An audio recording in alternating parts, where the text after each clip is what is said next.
always valuing education and training to constantly improve herself and accomplish her objectives.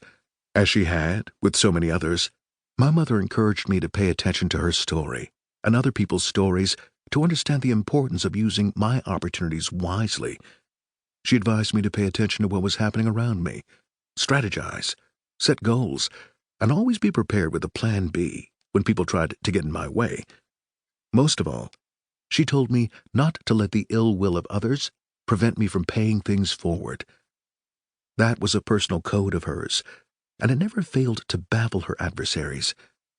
In the end, Mom knew she wanted a clear conscience about doing the right thing, no matter what others said and did. What my mother did for me, she also did for countless others, many of them complete strangers. That is why so many people considered her their other mother. After she returned to Arkansas, many people only knew her as my mother. They had no idea what she had accomplished, and no clue about how many organizations she was active in, from the Lynx Incorporated and Alpha Kappa Alpha sorority to the American Association of University Women and LifeQuest. She was a popular motivational speaker, a cherished mentor, and a fierce bridge player. It seems incredible to me that as accomplished and involved as she was, through it all, she also managed to attend my school functions, organize and facilitate community events, socialize with her friends, and travel the world. She lived a full life, one of personal accomplishment, but also one where she inspired others to live beyond the expectations they had for themselves, or that others had for them. She saw herself as just one of many to do this work, and in her final years told everyone that despite her declining health, God kept her here for a reason, to inspire as many people as she could.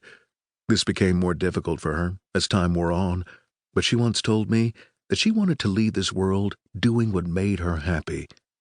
She found it a pleasure and an honor, and it gave her real purpose. She was amazed that she had the opportunity to touch lives on such a grand scale. I can still hear her say, "Can you believe it? This is really happening." Everything in her life had come together, and I'm glad that she took advantage of the opportunity to spread her message globally in her final years, and that so many people made that possible for her. Now, her fight is done, and she literally gave it her all. Yes, she was an internationally recognized engineer who revolutionized the way the U.S. Navy designed ships, but she was also a little girl from Little Rock, and my mother, too. This is her story. May it plant a seed in your mind and heart. David R. Montague. Part 1. Jim Crow. Chapter 1. Little Girl from Little Rock. Raye means needed someone to give her a chance. On paper, the 21-year-old college graduate should have been a shoo-in for any job opening that required a bachelor's degree and a flair for math and science. But it was 1956. Although Washington, D.C. was on the verge of becoming the first majority black city in the country, there were still racist attitudes that made it hard for a young black woman like Raye to embark on a meaningful career.